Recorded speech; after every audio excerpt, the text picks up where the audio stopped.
Some challenges happening for U.S. sorghum. Hi, I'm Susan Littlefield with the American Ag Network. I caught up during Nebraska Ag Live with the president and CEO of the U.S. Grains and Bioproducts Council, Ryan LeGrand. China was taking about 75% of the entire U.S. sorghum crop prior to these most recent trade tensions, and that's dropped to virtually zero. They're taking none of our sorghum now because of what's happening. I'd like to think we're going to get back to better terms. I saw that additional tariffs were delayed by the Trump administration recently. That was fantastic to see.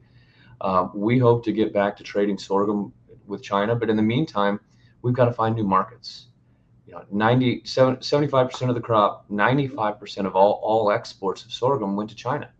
We have got to find other areas to go, other countries. So India is one that's high on our radar for sorghum. They've got quite a deficit for feed grains. Well, we develop and maintain and defend markets for U.S. corn, barley, sorghum, ethanol, and distillers grains. And we've done that since 1960, since our inception. You talk a little bit about the changes we've gone through. We started out as the U.S. Feed Grains Council. And, and that was all about marketing the excess feed grains that we had to the world. But, this company has evolved over 65 years. And by 1998, when we changed to the U.S. Grains Council, it wasn't just about feed grains. It was about bioplastics and other things that we were getting into.